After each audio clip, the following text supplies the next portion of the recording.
백성을 돌보사 속량하시며 우리를 위하여 구원의 뿔을 그 종 다윗의 집에 일으키셨으니 이것은 주께서 예로부터 거룩한 선지자 입으로 말씀하신 바와 같이 우리 원수에게서와 우리를 미워하는 모든 자의 손에서 구원하시는 일이라.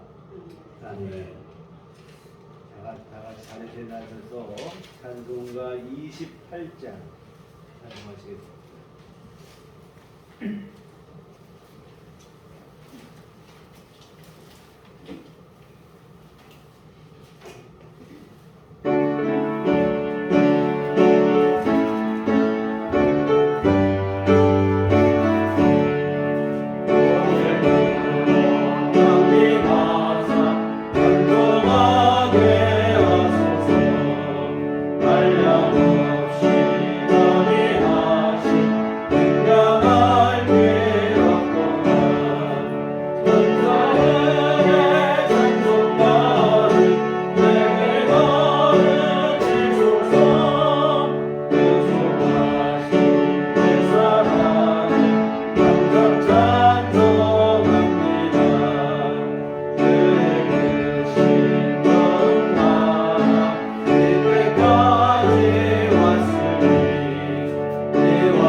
사도신경으로 신앙 고백하시겠습니다.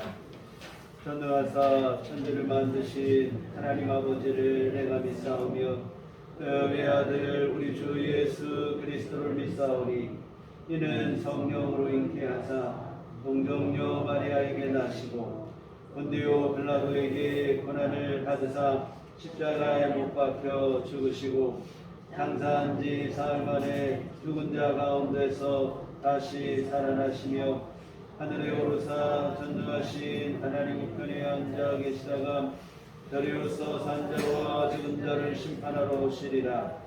성령을 믿사오며 거룩한 공회와 성도가 서로 교통하는 것과 죄를 사하여 주시는 것과 몸이 다시 사는 것과 영원히 사는 것을 믿사옵나이다. 아멘. 성시교독은 그동문 119번입니다.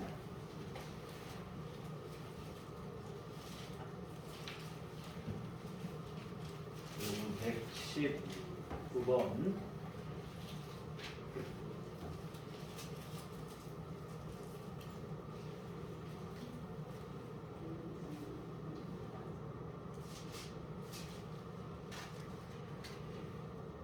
여호와의 영광이 나타나고 모든 육체가 그것을 함께 이루리라. 이는 여호와의 입이 말씀하셨느니라. 베들레헴 에브라다야 너는 유다 족속 중에 작을지라도 이스라엘을 다스릴 자가 내게서 내려 나올 것이라. 그의 근본은 사무에 영원에 이르리라. 이는 한 아기가 우리에게 낳고 한 아들을 우리에게 주신 바 되었는데 그의 어깨에는 정사가 되었고 그의 이름은 유다라 모사라 전능하신 하나님이라. 영존하시는 아버지라 평강의 왕이라 할 것입니다. 그 정사와 평강의 왕이 공하시며 또 다윗의 왕자와 그의 나라에 군림하여 그 나라를 굳게 세우고 지금으로 영원히 정의와 공의로 그것을 구원하실 것이라. 천사가 이르되 무서워하지 말라. 보라 내가 온 백성에게 미칠 큰 기쁨의 좋은 소식을 너희에게 전하노라. 오늘 다윗의 동네에 너희를 위하여 구주가 나셨으니 곧 그리스도 주시니라. 아멘. 성경은 찬송가 1장입니다.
할렐루야. 지극히 높은 곳에서는 하나님께 영광이요 땅에서는 기뻐하심을 입은 사람들 중에 평화로다.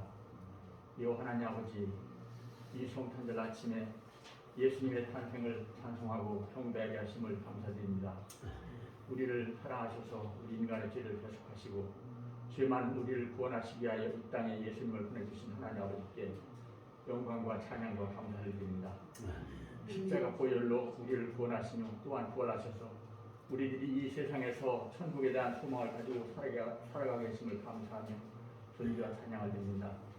살아오기는 이 성탄절 아침에 예수님의 탄생의 의미가 우리들 삶에서 커다란 깨달음으로 다가오게 하시고 이러한 깨달음이 우리들 일상 속에서 그리스도인다운 선한 행동과 빛으로 나타나게 하셔서 예수님의 탄생이 우리들에게 구원의 은혜와 축복의 근원이고 원천임을 다시금 알게 하여 주시옵소서. 가난한 자와 병든 자와 죄인들을 부르오신 예수님, 이 성탄 아침에 우리가 먼저 우리보다 더 가난하고 병든 약자를 위해서 눈을 돌려 관심과 애정을 갖고 구제할 수 있는 신실한 믿음과 넉넉한 마음을 허락하여 주시옵소서. 국내적으로 배고픔에 굶주리고 죽어가는 불쌍한 영혼들을 이 아침에 다시금 떠올리게 하시고 작은 정성을 모아서 구제할 수 있는 믿음과 구제할 수 있는 물질도 저희들에게 풍성하게 되어 주시옵소서. 하나님 사역을 감당하고 있는 이 나라의 참되고 약한 교회에도 구제의 손길을 내밀어서 예수님의 거룩한 뜻이 빛을 발할 수 있도록 도와주시옵소서. 죄인을 구하러 오신 예수님, 예수님을 모르고 부와 권력과 명예에 찌들어 온갖 부패한 모습으로 살아가는 이 땅의 수많은 불쌍한 영혼들 위해 하나님의 성령과 예수님의 놀라운 능력의 손길이 저들 영혼 속에 침투하셔서 저들이 심령이 뒤집혀지고 변화되어지는 기적을 이루게 하여 주시옵소서. 저들이 평생 동안 예수님을 섬기면서 새로운 삶을 살아가는 기적을 만들게 하여 주시옵소서. 한 생명을 천하보다 귀히 여기시는 예수님, 우리가 매일 마주하고 부딪히는 모든 사람들을 빈부 비천없는 귀한 마음으로 대하게 하여 주시옵소서. 늘 한 생명의 존엄성을 존중하고 겸손한 마음으로 그들을 어루만지며 급기야 저들을 예수님 품 아래로 인도할 수 있는 성숙하고 독실한 믿음을 우리들 심령 속에 부어 주시옵소서. 섬기는 분으로 낮은 자리에 오신 예수님의 오니 우리들이 먼저 고개 숙이며 형제들에게 다가 섬길 수 있는 겸손한 믿음을 허락하여 주시옵소서. 수고하고 무거운 짐진 자들아 다 내게로 오라. 내가 너희를 쉬게 하리라 말씀하신 예수님, 이 시대 여러 가지 모양으로 병마의 고통을 겪고 있는 우리들 교회 교우들과 이 땅의 많은 환우들과 전염병으로 위험에 처한 많은 대한민국 국민들이 이 성탄절에 예수님의 치유의 기적으로 말미암아 모두 회복되고 평안한 역사가 있기를 간절히 기도합니다. 평화의 왕으로 오신 예수님, 우리가 가정에서 사회에서 늘 겸손과 화평한 마음을 가지고 살아가게 하시고 이방인들에게 이 예수님의 겸손과 평화의 마음이 전해져서 가정생활이 화목하고 사회생활이 행복할 수 있도록 인도하여 주시옵소서. 또한 얼어붙은 남북관계에도 평화의 왕 예수님이 늘 개입하셔서 남북한이 함께 평화의 합창을 구가할 수 있는 날이 올 수 있도록 인도하여 주시옵소서. 사랑의 주님, 이 성탄의 복된 날에 전염병으로 어려운 상황 상황 속에서도 예배를 드릴 수 있는 은혜를 주시니 감사드립니다. 우리의 예배를 기쁘게 받아주시고 하나님이 주시는 참된 평안과 기쁨과 축복 넘치는 성탄들이 되게 하여 주시옵소서. 이 기쁜 소식이 특별히 가난한 자, 병든 자, 눌린 자와 아직도 예수님을 믿지 않는 많은 사람들에게 복음으로 전파되기를 간절히 원하고 기도합니다. 하나님 아버지, 성탄의 복된 말씀 전해주실 목사님 위에 하나님의 영으로 채워주시고 늘 말씀과 기도를 전념할 수 있도록 영육간에 강건하게 하여 주시옵소서. 이 시간 말씀을 듣는 우리들 심령 속에서도 예수님이 함께 계셔서 주시는 말씀이 살아있는 생명의 말씀으로 우리들의 삶을 지배하게 하여 주시옵소서. 성탄의 기쁨을 우리 이웃과 함께 누리는 성탄절이 되게 하시고 평화의 왕으로 이 땅에 오신 우리 예수님 이름으로 간절히 기도드렸습니다. 아멘.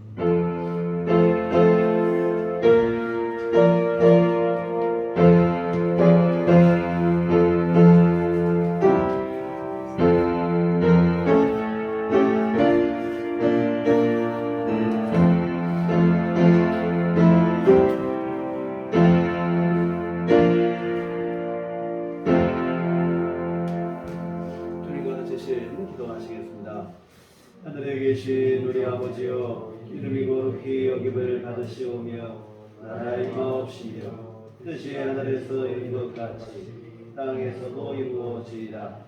오늘날 우리에게 용할 양식을 주옵시고 우리가 우리에게 죄지은 자를 사하여 준 것 같이 우리의 죄를 사하여 주옵시고 우리를 시험에 들게 하지 마옵시고 다만 악에서 구하옵소서. 내게 나라와 권세와 영광이 아버지께 영원히 있사옵나이다.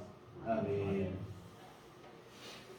이 시간 우리 주신 하나님 말씀은 신약성경 마태복음 1장 18절부터 25절까지 말씀 보시도록 신약성경 마태복음 1장 18절에서 25절까지 보시겠습니다.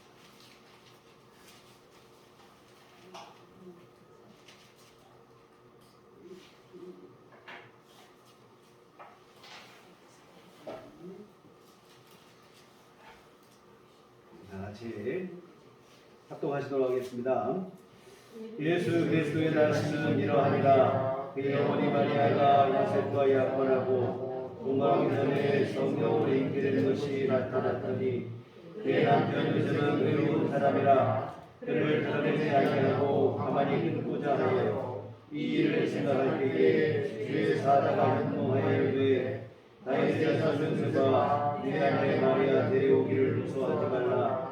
그에게 있게 된 자는 성령으로 된 것이라. 아들아, 너희 이름을 예수라 하라. 이는 그가 자기 백성을 그들의 죄에서 구원할 자이심이라 하니라.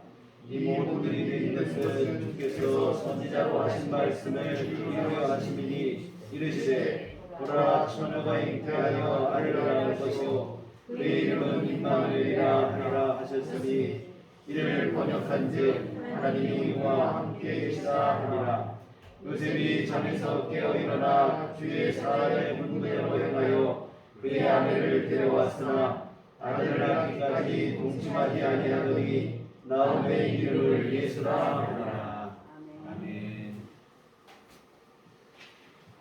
평강의 왕으로 오신 우리 주님의 은총과 평강이 교회 여러분과 늘 함께 하시기를 기원합니다. 성탄절 준비를 하며 문득 드는 생각이 작년 성탄절의 기억이었습니다. 성탄절 예배를 비대면 온라인으로 드렸는데요. 교회 역사상 초유의 일이 아니었나 생각이 듭니다. 1차 대전 중에도 독립군과 독일군과 연합군은 이 접전 중의 상황 속에서도 주님 나심을 축하하는 캐롤을 부르며 성탄절에 잠시 휴전을 했던 역사의 기록도 있습니다. 그런데 이 코로나 바이러스는 최소한의 자리마저도 없었는지 성탄 예배마저도 함께 드리지 못하는 그러한 일이 있었죠. 아직 코로나가 종식되지는 않았고 여전히 또한 예배에 대한 제재도 있고 어려움도 있긴 하지만 아까 우리 권사님 기도하실 때 하신 것처럼 이렇게 함께 모여 우리 성탄 예배를 함께 드리는 게 너무 감격스럽고 감사하고 뭐 당연한 줄 알았던 일이지만 이렇게 함께 예배드려서 너무 감사한 마음입니다.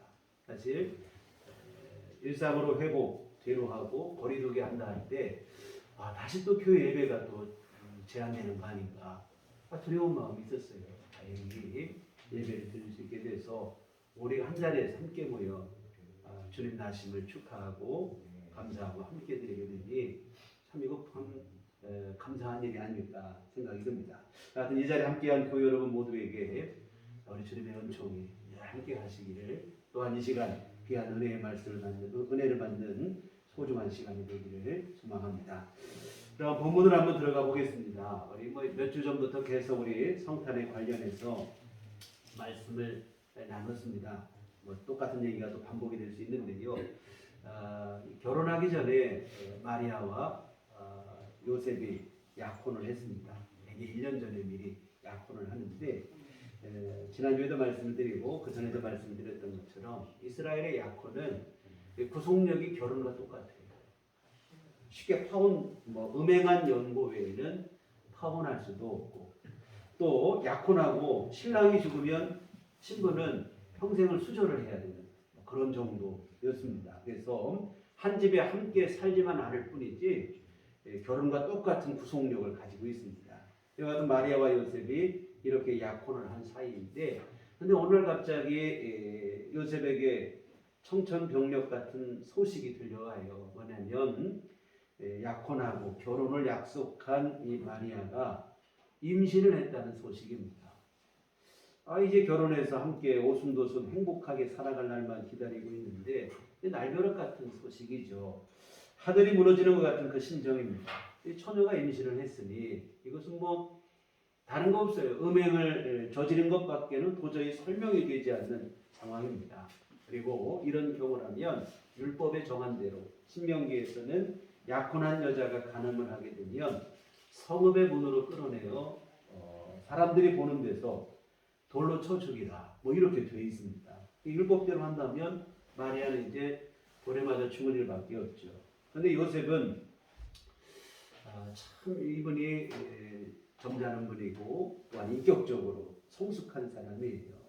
마리아 그냥 물론 이게 기본적인 일은 없죠. 배신감도 있고. 그러나 죽게 한다기보다는 죽어서 소용이 있겠는가 해서 조용히 마무리 지으려고 합니다. 파혼을 하죠. 파혼을 해서 그냥 정리를 하려고 생각을 했습니다. 근데 이렇게 하는 것도 쉬운 일은 아니죠. 서로를 믿고 약혼을 하고 결혼을 약속했는데 다른 남자와 음행을 저질렀다 이러면 믿었던 만큼 배신감도 클 수밖에 없잖아요. 이 사랑의 감정이 한순간에 분노와 증오로 변하는 게 인지상정입니다. 근데 요셉은 조용히 그냥 어떤 일로 처리하려고 합니다. 참 그러니 요셉이 좀 나름 성숙한 사람이고 인격적으로 좀 훌륭한 면을 우리가 함께 볼 수 있는데요. 여하튼 이렇게 이제 조용히 파혼을 해서 정리하는 것으로 생각을 하고 있는데 꿈속에 천사가 찾아오는 거예요. 그리고 요셉에게 뭐라고 하냐면 마리아의 임신은 부정을 저지른 게 아니라는 거예요. 오늘 20절에 보시면 이 일을 생각할 때 주의 사자가 현몽하여 이르되 다윗의 자손 요셉아 네 아내 마리아 데려오기를 무서워하지 말라. 그에게 잉태된 자는 성령으로 된 것이라.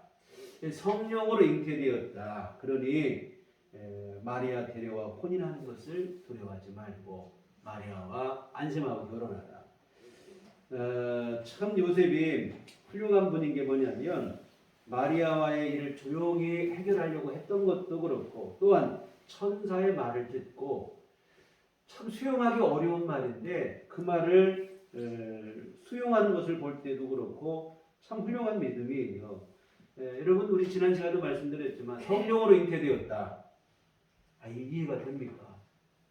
우리는 성령으로 잉태하사 동정녀 마리아에게 나시고 사도신경을 고백하니까 우리가 그 사실을 믿고 있지만 요셉은 이거 생전 들어본 적도 없고 본 적도 없는 일이에요.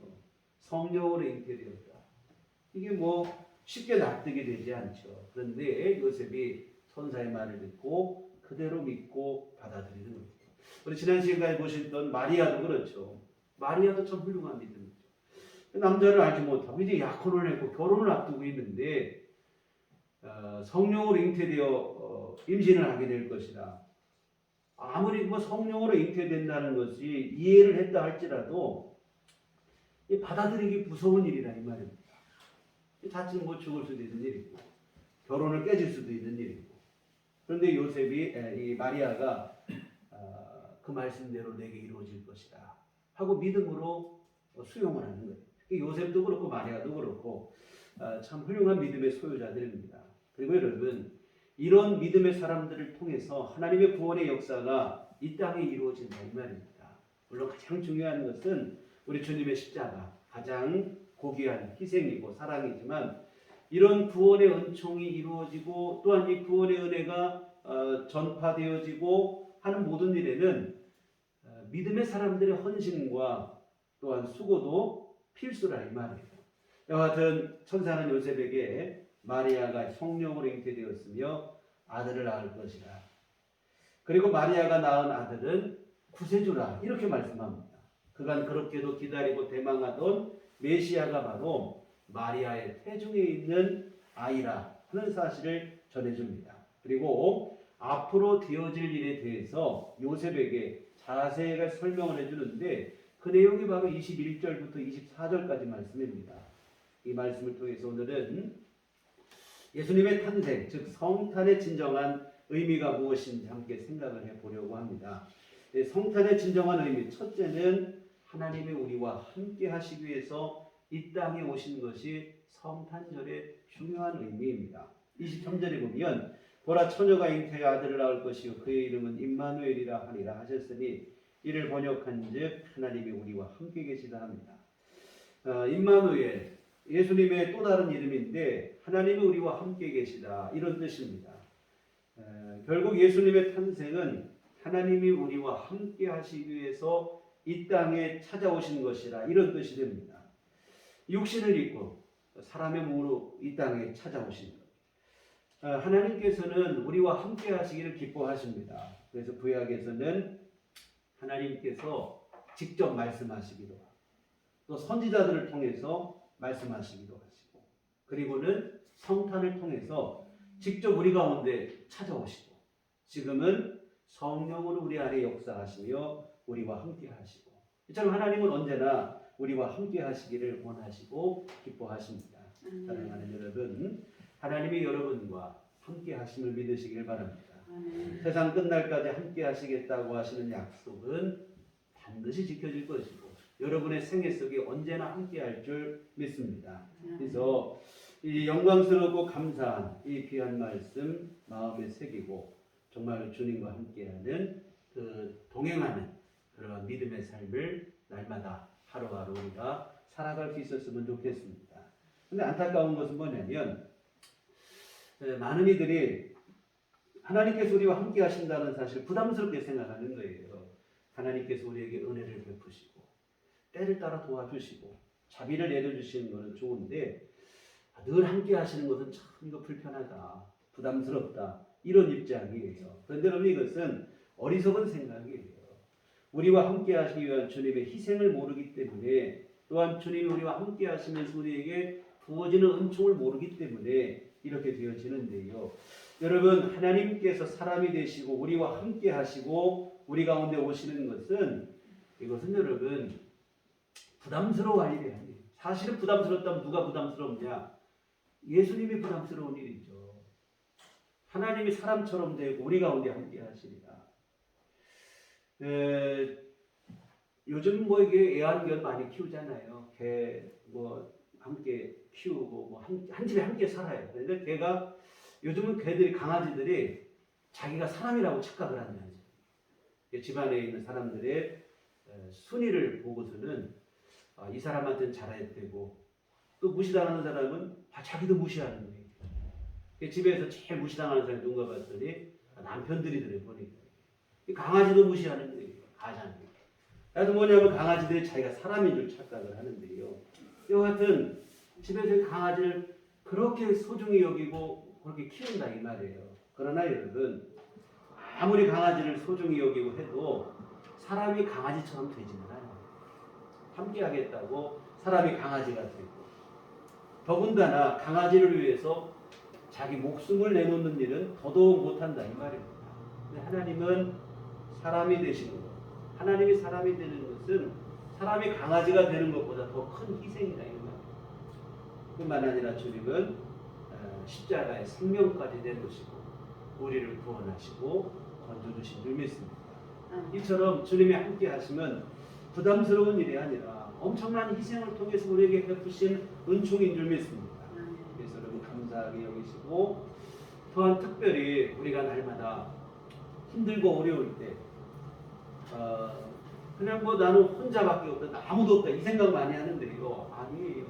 주님께서 여러분과 함께 하시는 믿으시고 온 우주 만물을 지으신 주님, 나의 좋으신 아버지 하나님이 언제나 나와 함께 하심을 믿고 그 안에서 늘 감사하시고 주님과 동행하시는 삶이 되셨으면 좋겠습니다. 그래서 여러분 임마누엘의 신앙, 하나님 우리와 함께 계시다 하는 그 믿음이 여러분 안에 분명하셔서 우리가 이 세상을 살면서 죄의 유혹이 올 때도 죄를 왜 짓습니까? 아무도 모르니까 죄를 짓는데요.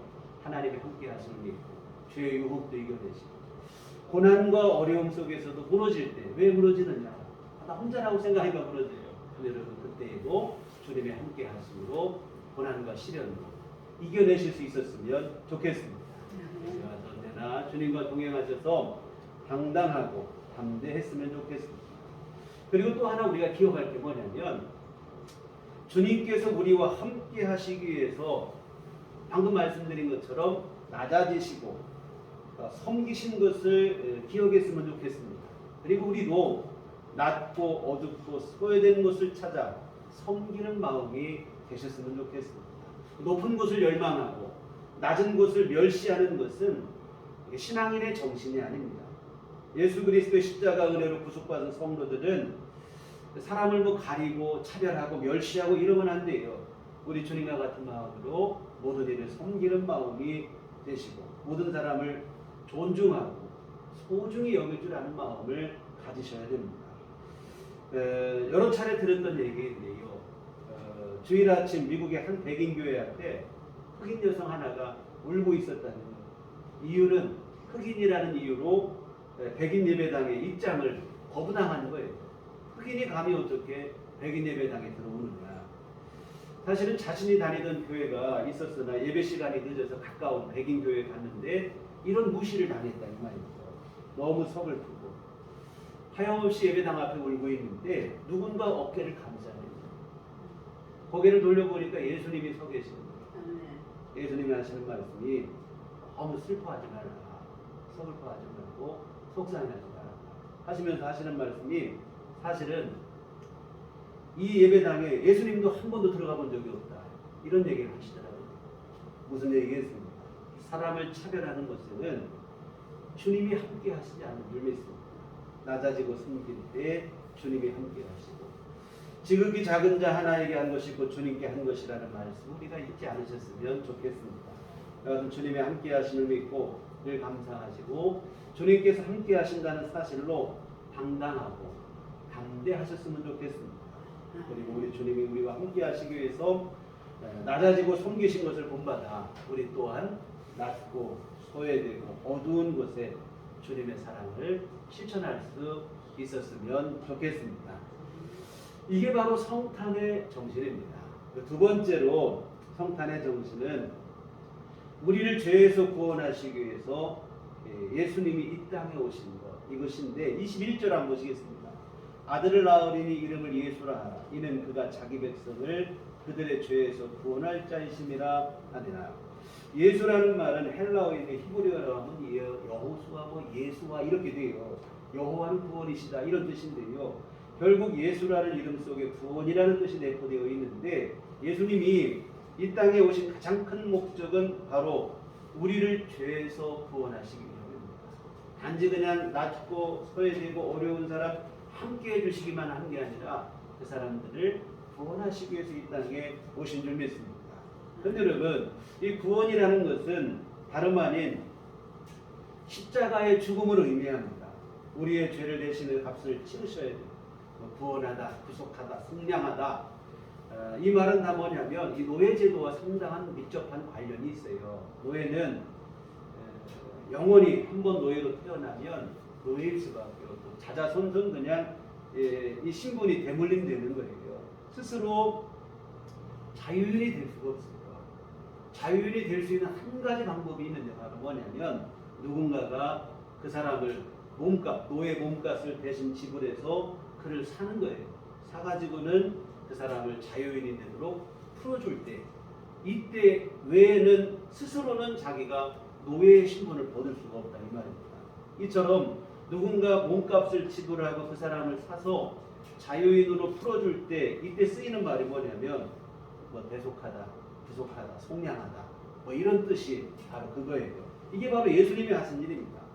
예수님은 십자가 죽음을 통해서 우리를 구속하신 것인데 다름 아닌 죄의 노예에서 죄의 종에서 우리를 해방하신 줄 믿습니다.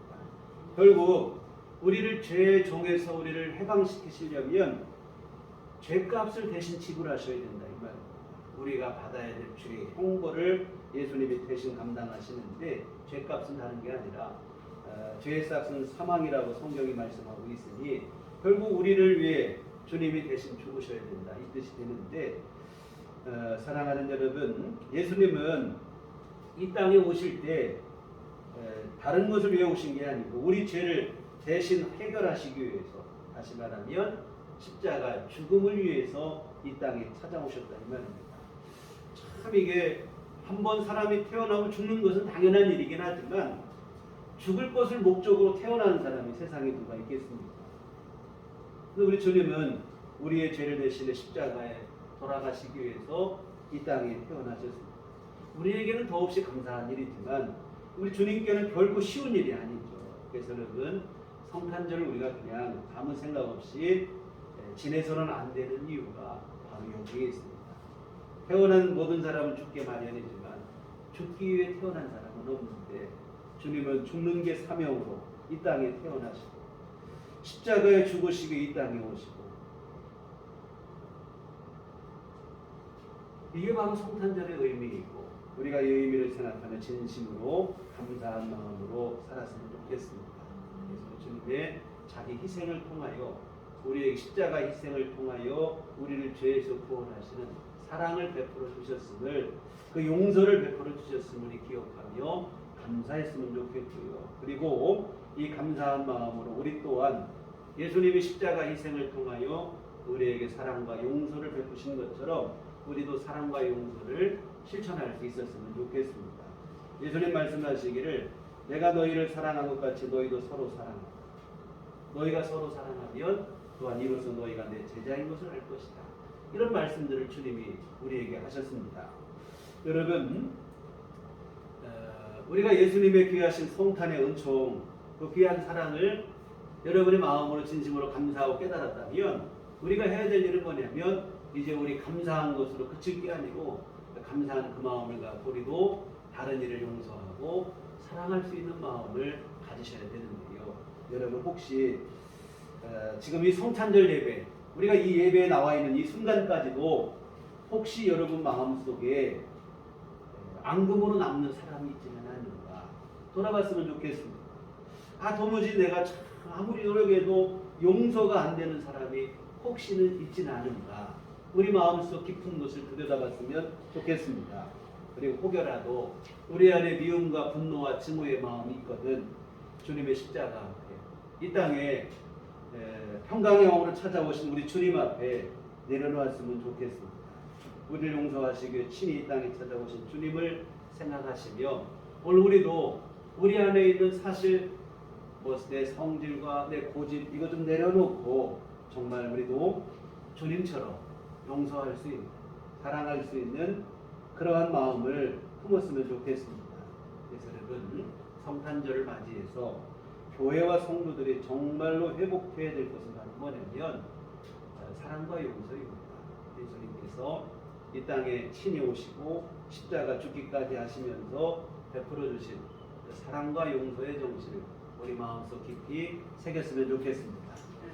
마지막으로 또 하나 보면 예수님의 이 땅에 오심은 성경의 말씀대로 오셨다고 되어 있어요.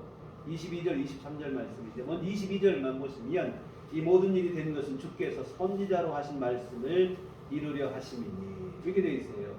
예수님이 이 땅에 태어나심에 대해서 예수님이 태어나기 전에 성경에 미리 예언됐는데 23절 말씀은 이사야의 예언이라 이 말입니다. 이사야를 통해서 전해진 하나님의 계획대로 예수님께서 때가 되었을 때 이 땅에 오시게 됐다. 이 얘기가 되어지는데요. 여러분, 예수님의 이 땅에 오심은 갑작스러운 하나님의 그 계획에 의해서 어느 날 갑자기 오신 게 아니라 이 말입니다. 여러분, 이사야는 예수님 탄생하기 전에 700년 전의 인물입니다. 그 뭐냐면 최소한 이미 700년 전부터 하나님이 구원을 계획하시고 준비하시고 그렇게 해서 이루어진 게 성탄이고 구원이라 이 말인데요. 마태복음 1장 우리 이제 본문 전에 있는 1절부터 17절까지 보면 예수님의 족보가 나옵니다. 이 족보의 연한을 따져보면 한 2000년 정도가 돼요. 2000년간의 족보인데, 근데 이 족보는 예수님을 위한 족보라 이렇게 되어 있어요. 1절에 보면 아브라함과 다윗의 자손 예수 그리스도의 계보라 이렇게 되어 있는데요. 하나님께서 아브라함을 택하시고 그의 후손들의 삶 속에 함께 하시고 역사하신 것은 다름 아닌 예수님의 탄생을 목적으로 한다 이 말입니다. 그래서 2000년이라는 긴 시간 동안 하나님께서는 예수님을 통한 구원을 이루시기 위해서 묵묵히 역사하셨던 것입니다. 아브라함과 그의 후손들의 삶 속에 개입하시고 성실하게 임하셔서 하나님께서 계획하신 것은 다른 것이에요. 예수님을 이 땅에 보내셔서 우리를, 세상을 구원하시는 그 일이라 이 말입니다. 하나님께서는 오늘 우리 한 사람 한 사람을 구원하시기 위해서 이렇게 오랜 세월 동안 역사하시고 섭리하시고 이 모든 일들을 이루으셨다 이 말입니다. 긴 기간 동안 성실하게 준비하심으로 예수님을 이 땅에 보내셔서 우리를 위한 구원을 완성하시고 또한 우리에게 구원의 복음을 들려주시게 되어진 줄 믿습니다. 이것은 뭐냐면 성경에는 아브라함이 문제가 아니에요. 사실은 창세전부터 우리를 위한 주님의 계획이 있었다는 말씀을 성경은 말씀하고 있습니다. 그러니까 창세전부터 하나님께서 예수님을 통해 우리를 구원하실 것을 계획하시고 때가 되었을 때 이 땅에 예수님 보내시고 오늘 갑자기 예수님 보내서 구원하신 게 아니라 이 말입니다. 오랜 세월을 하나님이 성실히 역사하시어서 우리를 구원하신 줄 믿습니다. 또한 여러분 하나님이 이처럼 오랜 세월을 역사하셔서 우리를 구원하실 뿐만 아니라 복음을 이루셨을 뿐만 아니라 또한 여러분 그 복음을 이루시고 그 복음을 우리에게 전해지고 우리에게 믿게 하시는 일을 통해서도 하나님께서는 성실히 세밀하게 역사하셔서 이 일을 이루신 줄 믿습니다. 여러분 우리나라가 이 복음이 전해질 나라가 아니었어요. 우상에 빠져있는 나라였다 이 말이죠. 그런데 하나님께서는 수많은 선교사님들의 그 희생을 통해서 이 땅에 복음이 들어오게 하시고 그들의 수고와 노력으로 오늘 우리가 예수를 믿게 됩니다. 또한 여러분이 예수님 믿기 위해서 여러분 얼마나 많은 사람들이 기도하고 또 전도하고 또 많은 사람의 수고가 있고 희생이 있고 정말 여러분 이 모든 일 속에 더 중요한 것은 하나님의 섭리가 있고 하나님의 세밀하신 인도하심이 있었다 이 말이에요. 구원의 복음이 준비되고 이루어지고 그 복음이 전해지고 내가 받아들이고 믿는 데까지 이 모든 것들이 하나님의 성실한 역사의 결과인 줄 믿습니다. 여하튼 여러분 우리는 별 생각 없이 성탄을 맞이하고 지낼 때도 있어요. 그러나 여러분 이 성탄은 그냥 간단하게 우리에게 주어진 게 아니라 이 말입니다. 하나님의 오랜 계획과 섭리 속에서 주어진 것이고 성실하신 세밀하신 역사하심으로 우리에게 주어지게 된 가장 귀하고 소중한 선물인 줄 믿습니다. 그래서 여러분 대충 그냥 성탄절이 됐구나 연례 행사 중에 하나로 그냥 지내버리고 이럴 일이 아닙니다.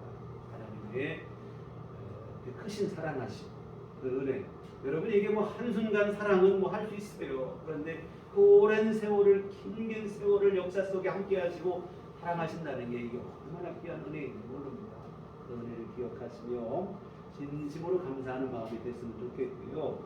또 하나 우리가 기억할 것은 뭐냐면 성경의 약속대로 예수님이 이 땅에 오신 것 우리에게 시사하는 바가 있어요. 뭐냐면 다시 오시겠다고 하신 주님의 약속도 반드시 성취될 것이라고 하는 확신입니다. 여러분 구약에 약속된 대로 예수님이 이 땅에 오신 것처럼 재림하시겠다, 다시 오시겠다는 주님의 약속도 반드시 성취될 줄 믿습니다. 예수님께서는 우리를 위해서 처소를 예비하시고 우리를 그곳으로 다시 영접하시겠다 이렇게 약속을 하셨습니다. 어떤 이들은 이 약속이 더디다며 믿지 않는 사람들이 있고 주님의 재림을 기대조차도 하지 않고 여전히 그냥 세상에만 우리가 몰두하고 살아가고 이게 비단 불신자들만의 문제가 아닙니다. 믿는 성도들 중에도 주님의 재림을 믿지 않고 기대하지도 않고 하는 이러한 일들이 벌어집니다.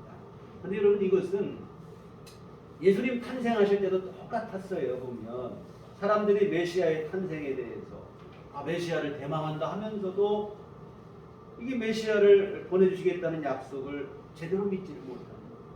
예수님이 이 땅에 오셨지만 예수님을 맞이한 사람이 별로 없어요. 우리 지난주 보신 것처럼 베들레헴에 여관이 없어서 예수님 몸 하나 두일 여관이 없어서 마구간 말구유에 주님이 태어나실 수밖에. 정말 주님이 오신 이 영광스러운 소식이고 얼마나 기쁜 일인데 양을 치던 목자 몇 명이 와서 경배한 것. 동방에서 온 박사 세 사람. 맞아, 예수님의 탄생을 기쁨으로 맞이한 사람이 몇 사람 없다 이 말이에요. 주님의 재림도 혹시 이렇게 되는 것은 아닌지 우려스러운 일인데요.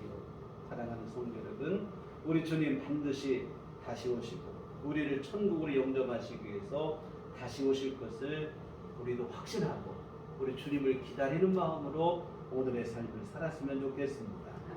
정말 여러분, 사탄의 권세를 영원한 불못에 가두고 믿는 성도들을 영원한 영광과 위로 안식으로 주시기 위해서 우리 주님은 반드시 다시 오실 줄 믿습니다. 오늘 구약의 약속대로 주님이 인간의 몸을 입고 이 땅에 오신 것처럼 다시 오실 때 반드시 오실 것이다. 사실 여러분, 성탄은 주님께서 십자가 죽음을 위해서 오신 거예요. 그럼에도 그 약속대로 오셨습니다. 다시 오실 때는 세상의 심판을 위해서 오신다 이 말입니다. 여러분 죽으러 오실 때도 오시는데 심판을 위해서 오시는지 안 오시겠냐 이 말이에요. 그래서 여러분 다시 오실 주님을 우리 기억하며 주님 다시 오실 그날 이 성탄의 때 이와 같은 주님을 모르는 이러한 일은 다시 발생하지 않기를. 그래서 우리 이 땅의 교회와 성도들이 깨어서 주님을 더욱더 기다리는 그 마음이 됐으면 좋겠습니다. 하여튼 오늘 우리 귀한 말씀을 함께 살펴봤는데요. 성탄은 우리에게 큰 의미를 갖습니다. 너무나 귀중한 날이고 우리에게 주어진 가장 복된 선물이 성탄인 줄 믿습니다. 하나님께서 우리와 함께 하시기 위해서 이 땅에 찾아오신 날입니다. 주님이 우리를 함께 하실 뿐만 아니라 죄에서 구원하시기 위해서 우리에게 찾아오신 날이고 그리고 이 귀한 선물은 어느 한순간 갑자기 우리에게 주어진 게 아니라 창세전부터 하나님께서 준비하시고 계획하시고 섭리하심으로 우리에게 주신 귀한 선물인 줄 믿습니다. 여러분 이 귀한 은혜를 마음에 깊이 새기고 감사하십니다. 이제는 감사함을 넘어서 우리가 이제 예수님의 그 마음을 우리 안에 품고 정말 사랑과 용서의 정신으로 모든 사람들에게 다가갈 수 있었으면 좋겠습니다. 그리고 낮아지고 섬김의 자세를 갖고 모든 이들을 섬기는 마음으로 살아낼 수 있었으면 좋겠고요. 또한 더 중요한 것은 주님께서 지금도 우리와 함께 하신다는 그 약속을 믿고 늘 그 주님과 임마누엘 우리 주님과 늘 함께 하시고 주님과 동행하는 성들이 되시기를 주님의 이름으로 부탁을 드립니다. 기도하시겠습니다. 좋으신 아버지 하나님 은혜를 감사를 드립니다. 죄많은 인간을 우리를 구원하시고자 독생자 예수님이 이 땅에 보내신 귀하신 성탄절을 맞이하여 우리 주님의 귀하신 은총을 다시 한번 돌아봤습니다. 이 은혜를 늘 기억하며 감사하게 하시고 우리 주님의 귀하신 마음으로 우리가 또한 세상을 살아갈 수 있도록 도와주시옵소서. 사랑하게 하시고 용서하게 하시고 희생하게 하시고 섬기는 마음을 갖게 하여 주시며 뿐만 아니라 우리와 늘 함께 하시는 주님 그 주님 의지하여 하루하루 믿음으로 우리 삶을 성실히 살아낼 수 있도록 도와주시옵소서. 예수님 이름으로 기도했습니다. 아멘. 찬송가 126장 찬송가 126장 찬송하시겠습니다.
기도하시겠습니다. 주의 은혜를 감사합니다. 이 땅에 찾아오시고 지금도 우리와 함께 하시는 귀하신 은혜를 베풀어 주심을 감사를 드립니다. 늘 주님과 동행하게 하시고 하나님의 은총 안에 살아가게 하심을 감사를 드리며 우리 주님의 은혜를 귀하신 주님의 오심을 축하하며 감사하며 이 헌금을 주께 드립니다. 하나님 아버지 기뻐받아 주시옵시고 귀한 헌금 쓰일 때 주의 선하신 역사 일어나도록 복을 내려 주시옵소서. 정성을 다하고 시간과 마음을 들여 주 앞에 예배한 모든 성도들을 주께서 기억하시며 한량없는 주의 은총을 베풀어 주시되 임마누엘 하시는 주님 늘 함께 하시고 귀한 삶을 붙들어 주시고 붙잡아 주시고 선하고 복된 길로 늘 인도하여 주시옵소서. 하나님 아버지 귀하신 주님의 은총 우리들 기억하며 감사하며 살아가는 귀한 믿음을 허락하여 주시옵소서. 무엇보다 아버지 하나님 간절히 바라옵기는 주께서 이 어두운 세상에 특별히 연약한 자들을 위해 찾아오신 것처럼 주님 오늘 우리 또한 주님의 그 마음을 갖고 살아갈 수 있도록 우리에게 더 큰 믿음을 허락하여 주시옵소서. 또한 아버지 하나님 지금도 고통당하고 힘들고 아픔 속에 있는 이들이 있습니다. 우리 주님 친히 찾아가 주시고 하나님께서 귀한 심령들 안에서 하나님의 귀하신 은총을 베풀어 주시옵시고 이 땅에 오신 주님의 기쁨이 그들에게 전파되게 하여 주시옵시고 무엇보다 하나님 베푸시는 은총으로 아버지 하나님 이 어려움이 회복되게 하시고 귀하신 주의 은총 가운데 힘을 얻는 귀한 은혜를 주께서 베풀어 주시옵소서. 우리 또한 우리 주님의 귀하신 마음을 갖고 세상을 향해 나아가 늘 주님의 귀하신 마음과 우리 주 예수님의 귀하신 그 희생을 실천하며 살아가는 우리 모두가 될 수 있도록 주께서 도와 주시옵소서. 예수님 이름으로 기도했습니다. 아멘. 네, 교회 소식 시간입니다. 우리 서로 인사할 때 메리 크리스마스. 메리 크리스마스. 기쁜 성탄절 되셨으면 좋겠습니다. 내일은 우리가 이제 오늘 토요일 성탄 예배 드리고 또 내일 또 바로 또 주일 예배 드리고 내일은 1년 중 우리가 마지막 12번째 예배입니다. 그래서 송년주일에 1년을 잘 매듭짓고 마무리 짓는 그러한 예배로 하나님 앞에 나와서 함께 예배드렸으면 좋겠습니다. 그래서 흔히 하는 말처럼 유종의 미를 잘 거둘 수 있는 그런 한 주가 되셨으면 그래서 뭐 오늘 뵙고 내일 또 뵙고 이렇게 되는데요. 자신의 송년주일 예배에 이렇게 참여하시면 감사하겠고 그리고 교회에서 우리가 뭐 성탄절이 되고 하면 같이 좀 친교도 하고 음식도 나누고 하면 참 좋은데 지금 뭐 코로나의 상황 속에 할 수가 없어요. 그래서 떡을 하나 준비했습니다. 떡과 과일을 조금밖에 준비했는데 하실 때 하나씩 꼭 가져가시고 맛있게 드시고 주님의 생신 축하 자리를 자축하시며 오늘 하루 즐겁게 보내셨으면 좋겠습니다. 우리 다 같이 일어나셔서 평안을 너에게 주노라 서로를 축복하시며 일어나시겠습니다.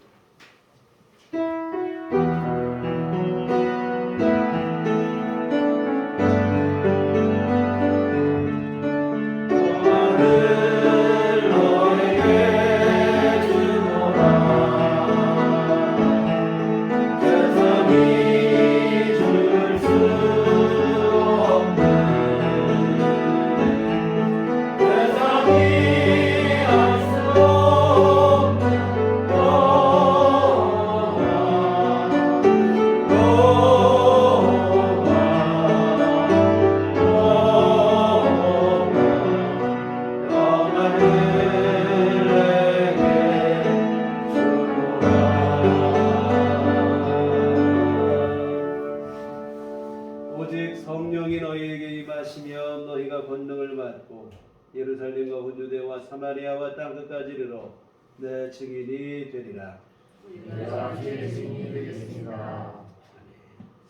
이제는 우리 구주 예수 그리스도의 구속의 은혜와 하나님 아버지의 그 크신 사랑하심과 성령님의 이르그 성역사 감화감동 충만하심 주의 피로 세우신 우리들 교회의 교회와 주님 나심을 기뻐하며 우리 주님과 늘 동행하는 삶을 살기를 소원하고 하지만 주의 모든 자녀들의 심령이 지금부터 영원토록 함께 계시기를 간절히 축원하옵나이다. 아멘.